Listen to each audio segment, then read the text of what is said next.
नमस्कार, जय हिंद दोस्तों। स्वागत है आपका अपने YouTube channel important MCQ by Sandeep में। DLED सेकंड सेमेस्टर गणित की तैयारी के क्रम में आज हम आपके सामने समीकरण से जुड़े हुए कुछ कठिन प्रश्न लेकर आए हैं, ताकि आप समीकरण से जुड़े कठिन प्रश्नों को भी करना सीख जाएं और परीक्षा में 2 से 4 नंबर जरूर पक्का कर लें। देखो, कभी कभी 4 नंबर का क्वेश्चन पूछ लिया जाता है या 2-2 नंबर के 2 क्वेश्चन आ जाते हैं, और कभी कभी 2 नंबर का 1 क्वेश्चन पूछ लिया जाता है। तो यहाँ पर हम कह सकते हैं 2 से 4 नंबर आपके पक्के हो जाएंगे अगर आपने इन प्रश्नों को देख लिया अच्छे से और समझ लिया। ठीक है, तो जितना भी इसका कॉन्सेप्ट है समीकरण का, तो वो सब आप अच्छे से समझ लीजिए। देखो, छोटी छोटी समीकरण तो सभी को हल करनी आती, लेकिन इससे रिलेटेड जो बड़े क्वेश्चन होते हैं वो करना बहुत ज़रूरी है, ताकि आपको इनसे संबंधित सभी तरह के क्वेश्चन जो आपके सेमेस्टर कोर्स में है वो आपको अच्छे से आ जाए। तो चलिए ये क्वेश्चन को सॉल्व कर लेते हैं, और लास्ट में मैंने आपको एक क्वेश्चन दिया, उसको भी आप सॉल्व करके नीचे कमेंट में बताइएगा। शुरू करते हैं आज का वीडियो को शुरू करने से पहले एक निवेदन है, अगर आपने अभी तक चैनल को सब्सक्राइब नहीं किया तो चैनल को सब्सक्राइब कर लो, घंटी का निशान दबा लो, ताकि ऐसे ही वीडियो का नोटिफिकेशन आपको लगातार मिलता रहे। शुरू करते हैं आज का वीडियो। सबसे पहले यहाँ पर ये समझ लो कि समीकरण को सॉल्व करने की कितनी विधियाँ हैं। तो यहाँ पर हम कह सकते हैं 2 विधियाँ हैं। पहली है प्रतिस्थापन विधि और दूसरी है विलोपन विधि। प्रतिस्थापन और विलोपन में क्या डिफरेंस है ये यहाँ पर हम आपको समझाना चाहेंगे। देखो, मान के चलो कोई हम नंबर ले लेते हैं, कोई भी 2 समीकरण ले लेते हैं। जैसे ले लेते हैं, एक हम ले लेंगे 3x - y = 20, ये ले लेते हैं। ठीक है, और दूसरी समीकरण हम ले लेते हैं 2x + y = 10। ठीक, ये ले लेते हैं। तो यहाँ पर अगर हम प्रतिस्थापन विधि से सॉल्व करेंगे इसको, तो हम यहाँ पर क्या करते हैं, किसी एक समीकरण को पकड़ लो। मान लो ये पहली समीकरण को पकड़ लेते हैं और यहाँ से हम x या फिर y की वैल्यू निकाल लेते हैं। जैसे यहाँ पर देखो कैसे निकालेंगे, 2x + y है, 2x + y = 10 है। तो यहाँ पे हम y की वैल्यू निकालेंगे, y = 10। ये 2x है, इधर चला जाएगा -2x। तो यहाँ पर ये जो y की वैल्यू निकली है, इसे हम समीकरण 2 में रख देते हैं। y का मान समीकरण 2 में रखने पर, तो ये था 3x माइनस y की वैल्यू है 10 - 2x, तो ये -10 - 2x = 20। ठीक, यहाँ पर हमने क्या किया, जो y का मान है वो समीकरण 2 में रख दिया, यानी y का मान प्रतिस्थापित कर दिया है समीकरण 2 में। तो यहाँ पर इसको आप सॉल्व कर लेना, आपका x की वैल्यू आ जाएगी। तो यहाँ पर इस तरह हम प्रतिस्थापित विधि से करते हैं। अब अगर इसी जगह हम कहते हैं कि विलोपन विधि से सॉल्व करो, तो विलोपन विधि से कैसे सॉल्व करेंगे। मान के चलो 2x + 10 = y दे रखा है, और कोई दूसरी दे रखी है 3x - y = 20 दे रखा है, इस तरह दे रखा है मान के चलो। तो क्या करेंगे, सबसे पहले तो x और y को एक तरफ कर लो, तो ये आपका 2x - y, ये -10 इधर आ जाएगा। ठीक है, तो एक इक्वेशन ये हो जाएगी, एक इक्वेशन ये हो जाएगी। यहाँ पर हमें क्या करना होगा, ध्यान देना होगा कि या तो x बराबर हो जाए या तो y बराबर हो जाए। तो यहाँ पे देखो 2x है, यहाँ पर 3x, यानी ये दोनों बराबर नहीं है। ये y है और ये भी y है, तो यानी ये दोनों बराबर हैं। तो इन्हीं से सॉल्व कर लेंगे। इसके नीचे लिखेंगे 2x - y = -10, यानी ये वाला उठाकर इसके नीचे रख देंगे। x के नीचे x, y के नीचे y। तो यहाँ पर देखोगे जब इनके चिन्ह बदले जाएंगे नीचे, तो क्या होगा, ये y जो है विलोपित हो जाएगा, केवल हमारे पास बचेगा x। ठीक, 20 और 10 30, यानी x की वैल्यू कितनी आ गई, 30 आ गई। यहाँ पर y है वो विलोपित हो गया है, तो हम कह सकते हैं ये विलोपन विधि से सॉल्व की गई समीकरण है। अब यहाँ पर कुछ क्वेश्चन करके देखते तो और ज़्यादा क्लियर होगा। ज़्यादातर हम लोग क्वेश्चन क्या करते हैं, विलोपन विधि से ही सॉल्व करते हैं। यहाँ पर देखो 3x + 2y = 8, 5x - 2y = 16। यहाँ पर देखो इसको सॉल्व करते हैं। देखो यहाँ पर आप देखो, ये 2y दोनों सेम हैं। यहाँ पर इनके चिन्ह अलग अलग हैं, तो हमें अलग से इनको चिन्ह नीचे चेंज करने की ज़रूरत नहीं है। ठीक है, इनके ऑलरेडी चिन्ह अलग अलग हैं। अलग अलग ना होते तो हमें यहाँ पर क्या करना पड़ता, चिन्ह को बदलना पड़ता, ताकि एक चिन्ह दूसरा हो जाए और दूसरा चिन्ह दूसरा हो जाए। यानी एक प्लस का तो दूसरा माइनस का होना ही चाहिए, तभी ये कटेगा। तो इसको हम काट देते हैं। यहाँ पर बचेगा 5 3 8, और ये 16 और 8 हो जाएगा 24। x की वैल्यू जो आएगी 24/8 = 3। ठीक है, अब x का मान, अगर इसको समीकरण 1 मान लो, इसको समीकरण 2 मान लो, किसी भी समीकरण में रख लो, जो छोटी समीकरण हो, हल्की दिखे, उसमें रखा जाता है ज़्यादातर। x का मान समीकरण 1 में रखने पर पूरा लिख लेना आप। ठीक, तो यहाँ पर 3x है, तो x का मान 3 निकल के आया, 3 × 3 + 2y = 8। 3 × 3 = 9, बराबर के उस तरफ जाएगा, 2y = 8 - 9, तो ये -9 का हो जाएगा -1, y बराबर -1/2। यानी आप x की वैल्यू कितनी आ गई, 3 आ गई। ठीक, और y की वैल्यू कितनी आ गई, -1/2 आ गई। क्लियर हो गई बात। अब अगर इसको कभी चेक करना हो कि मेरा आंसर सही निकला है या नहीं, तो यहाँ पर x की वैल्यू 3 है और y की वैल्यू -1/2 है, तो यहाँ पर पहली समीकरण में रखो 3 और 3 × 3 = 9, यहाँ पर आ गया 9 प्लस ये -1/2 है और ये 2 है, y की वैल्यू रखो -1/2, ये 2 कट जाएगा, यहाँ पर बचेगा केवल माइनस का 1। तो 9 - 1 कितना होता है, 8, और बराबर के दूसरी ओर भी 8 लिखा है। इसका मतलब हमारी x की वैल्यू भी सही निकली है और y की भी वैल्यू सही निकली। जब इधर दोनों तरफ बराबर हो जाए x और y की वैल्यू रखने पर, तो ये मान के चलना कि तुम्हारा जो आंसर निकला है वो बिल्कुल सही है। आगे देखते हैं प्रश्न संख्या 2। यहाँ पर क्या कह रहे हैं कि एक ऐसी भिन्न है जिसके अंश में 2 घटाने पर और हर में 3 जोड़ने पर वह 1/4 हो जाती है, और अंश में 6 जोड़ने पर और हर को 3 से गुणा करने पर भिन्न 2/3 हो जाती है। भिन्न ज्ञात करो। तो यहाँ पर हम भिन्न को मान लेते हैं, माना भिन्न बराबर x/y। ठीक, अब जैसे प्रश्न में बोल रहा है, पहली कंडीशन क्या है कि पहली कंडीशन है x मतलब अंश में 2 घटाना है और हर में 3 जोड़ना है। तो अंश में हमने 2 घटा दिया और हर में 3 जोड़ दिया, यही तो थी, ये अंश है, ये आपका हर हो जाएगा। तो भिन्न कितनी हो जा रही, 1/4 हो जा रही।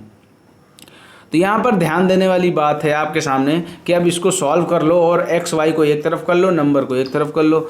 तो तिर्यक गुणा करो, 4 का गुणा x - 2 में करेंगे, ये हमने कर दिया, और 1 का गुणा y + 3 में करेंगे, ये कर दिया।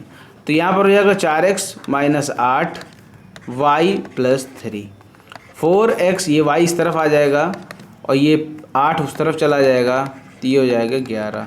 यानी पहली जो समीकरण हमें प्राप्त हो गई वो प्राप्त हुई 4x - y = 11। आप चाहे तो इसका स्क्रीनशॉट ले लो। अब आगे करेंगे, इसके आगे इसकी जो दूसरी कंडीशन है वो दूसरी कंडीशन है कि अंश में 6 जोड़ना है और हर को 3 से गुणा करना है। तो हमें भिन्न क्या प्राप्त हो जाएगी, 2/3 प्राप्त हो जाएगी। अगर हम इधर थोड़ा करने का प्रयास करें तो x में क्या कर दें, x में 6 को जोड़ दें, जोड़ दिया, और y का 3 से गुणा कर दें, ये लो 3 से गुणा कर दिया, तो भिन्न कितनी हो रही, 2/3 हो रही। तो यहाँ पर भी क्या करना होगा, यहाँ पर तिर्यक गुणा कर दो, 3 का x + 6 में गुणा कर दो और 2 का 3y में गुणा कर दो। तो जब 3 का 2 में गुणा करोगे तो आ जाएगा 6y, और 3x + 3 × 6 = 18। अब यहाँ पर x y को एक तरफ कर लो, 3x इधर आ जाएगा, ये 6y इधर आ जाएगा, तो हम कह सकते हैं 3x और माइनस का 6y = -18। ये आपके सामने निकल आया। यानी हम कह सकते हैं ये समीकरण 1 हो जाएगी और ये आपकी समीकरण 2 हो जाएगी। अब इस समीकरण 1 और समीकरण 2 को आपस में सॉल्व करना होगा और x और y की वैल्यू निकालनी होगी।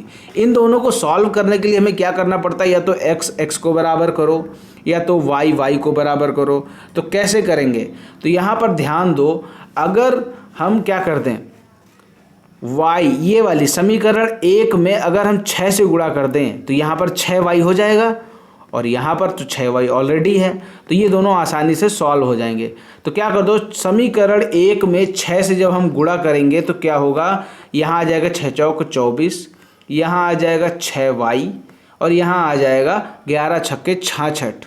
ठीक है, तो इसकी जो समीकरण बनेगी आगे देख लेते हैं क्या समीकरण बनेगी। जब 6 से हम उसमें गुणा कर देंगे तो वो आपकी समीकरण बन जाएगी 24x minus 6y equal to 66।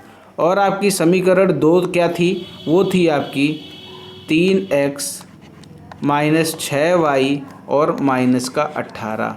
अब इसको सॉल्व कर लो, इनके चिन्ह बदल लो। चिन्ह क्यों बदलने पड़ेंगे, देखो 6y का दोनों का सेम चिन्ह है तो हमें अलग अलग करना होता है। अलग अलग करने के लिए सभी के चिन्ह बदलने पड़ते हैं। तो ये कट जाएगा, 24 में 3 गया 21x और 66 में 18 जब जुड़ जाएगा तो आ जाएगा 84।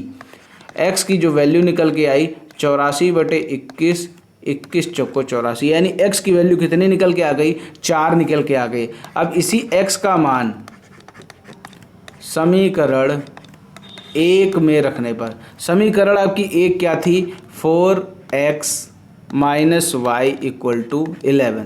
तो x की वैल्यू 4 है तो 4 4 जा हो जाएगा 16 minus Y equal to 11। Minus Y बराबर 11, ये 16 उस तरफ चला जाएगा माइनस का 16, तो इसको सॉल्व करेंगे तो आएगा माइनस का 5। तो माइनस इधर भी है माइनस इधर भी है तो माइनस माइनस काट दो, आपकी जो वैल्यू निकल के आ गई y इक्वल टू 5, यानी x की वैल्यू निकल के आ गई 4 और y की वैल्यू निकल के आ गई 5। इस तरह आपकी दोनों वैल्यूज़ निकल आई। अब यहाँ पर हमने भिन्न मानी थी x/5, तो आपका जो आंसर हो जाएगा 4/5 भिन्न निकल के आ गई। क्लियर हो गई बात। आपको लास्ट में ये जरूर लिखना है अतः भिन्न बराबर 4/5, तभी आपका आंसर फाइनल होगा। आगे देखते हैं नेक्स्ट क्वेश्चन क्या है। 3 कुर्सी और 2 मेज का मूल्य 700 रुपये है।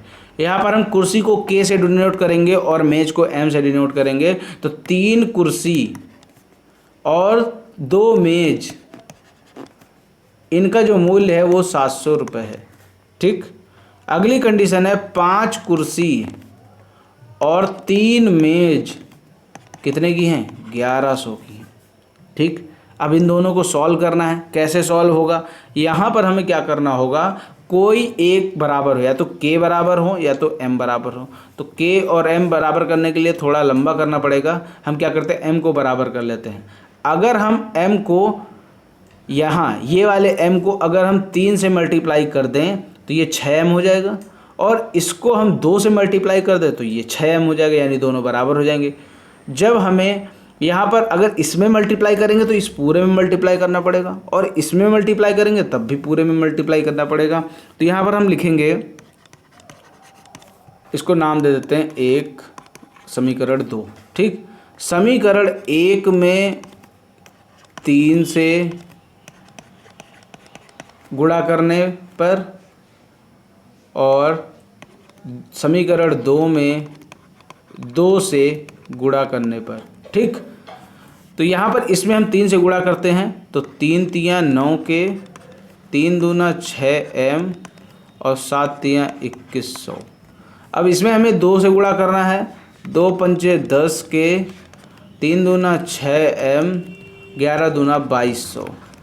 अब इसको सॉल्व कर लो। देखो ये MM बराबर हो गया, नीचे चिन्ह बदल लो, कट जाएगा, ये आ जाएगा माइनस का K और ये आ जाएगा माइनस का 100, यानी K की वैल्यू कितनी आ गई, 100 आ गई। यानी एक कुर्सी का दाम कितना निकल के आ गया, 100 निकल के आ गया। अब इसी K का मान हम यहाँ पर लिखेंगे, K का मान समीकरण 1 में रखने पर। ठीक, समीकरण 1 में K का मान रख दिया जाएगा इसमें। तो K का मान है 100, 100 तियाँ 300 हो जाएगा प्लस 2M बराबर 700। 300 उस तरफ जाएगा, 2M बराबर 700 में 300 घट जाएगा, ये बचेगा 400, और जब यहाँ से ये 2 हटेगा M बराबर 400/2 यानी 200। ठीक, यानी M की वैल्यू, यानी एक मेज की वैल्यू 200 आ गई और एक कुर्सी की वैल्यू 100 आ गई। कितनी आसानी से ये क्वेश्चन यहाँ पर सॉल्व हो गया। उम्मीद करता हूँ ये चीज़ आपको अच्छे से समझ में आ गई होगी। आगे बढ़ते हैं, प्रश्न संख्या 4 क्या कह रहा है। इस समय A की आयु B की आयु से 2 गुनी है, तो माना B की आयु बराबर x।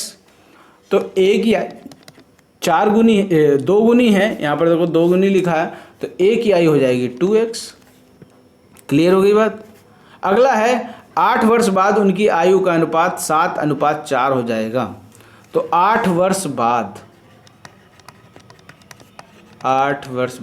b कितना हो जाएगा, x + 8 का हो जाएगा। a कितना हो जाएगा, 2x + 8 का हो जाएगा। और इनका जो आयु का अनुपात है वो 7:4 हो जाएगा। तो 7:4, 7 को इससे मल्टीप्लाई किया, 4 को इससे मल्टीप्लाई किया, सही है, ठीक है। अब देखो आगे क्या करेंगे, अब इसको सॉल्व कर लेंगे। 7x + 56, 4 2 जा 8x + 32, ठीक, 4 दूना 8, 4 8 32। सॉल्व कर लो। 8x - 7x, 56 32 इधर आ जाएगा। 56 में जब 32 घट जाएगा तो आएगा 24। 8x - 7x हो जाएगा x। यानी यहाँ पर जो b की आयु थी वो 24 आ गई, तो a की आयु कितनी हो जाएगी, 2x हो जाएगी। तो 24 दूना 48 वर्ष इसका आंसर आ जाएगा। दोनों की आयु पूछी है, b की 24 और a की 48। उम्मीद करता हूँ ये चीज़ आपके समझ में आ गई होगी। आप चाहे तो इसको चेक भी कर सकते हैं। कैसे चेक होगा, यहाँ पर लिखा है 8 वर्ष बाद उनकी आयु का अनुपात 7:4 हो जाएगा। यानी a/b यहाँ पर बताया गया है कि 7:4 हो जाएगा।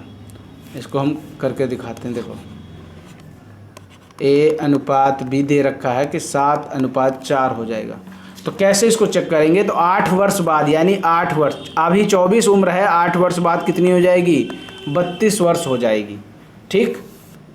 और 1 मिनट इसको सही से लिख दें, क्योंकि a/b है तो a को पहले लो। 48 और 8 हो जाएगा 56, अनुपात 24 और 8 हो जाएगा 32। ये a/b निकलेगा। अब इसको सॉल्व करके देख लो, ये 8 सत्ते 56 कट जाएगा और 8 चौको 32। ये देखो 7:4 यहाँ पर आपका अनुपात निकल आए। क्लियर हो गई बात। इसको हमने चेक भी कर लिया कि ये आपका सही आंसर आ रहा है कि नहीं आ रहा। आगे बढ़ते हैं प्रश्न संख्या 5 की तरफ। 2 अंकों की एक संख्या की दहाई का अंक इकाई के अंक से 3 कम है। तो मान लेते हैं जब इस तरह के क्वेश्चन आता है तो हमें माना इकाई का अंक मान लेते हैं हम y, दहाई का मान लेते हैं हम x, ठीक। तो संख्या हमारी क्या हो जाएगी, संख्या हमारी हो जाएगी 10x + y, क्योंकि जो दहाई का अंक होता है उसे 10x में लिखते हैं, 10 इंटू करके लिखते हैं, और y जो इकाई होगी वो सिंगल लिख दी जाती है। तो संख्या हमारी मान ली हमने 10x + y। अब यहाँ पर क्या प्रश्न कह रहा है, प्रश्न के अकॉर्डिंग चलो। 2 अंकों की एक संख्या की दहाई, दहाई है x, इसका जो इकाई अंक से 3 कम है, तो कैसे इसको लिखेंगे, इकाई अंक कितना है y और ये 3 कम है, तो x = y - 3। ये चीज़ समझ में आ गई। आगे देखो अगला पॉइंट कह रहा है यदि संख्या अंकों के जोड़ की 4 गुनी हो, जो संख्या यानी ये 10x + y, ये क्या है, अंकों का योग कर दो। अंकों का योग करेंगे तो वो हो जाएगी x + y, हमने अंकों का योग कर दिया और इसका 4 गुना हो जाएगा, ये 4 गुना कर दिया, ठीक है। अब इसको सॉल्व कर दो। 10x + y 4x + 4y, यही तो होगा।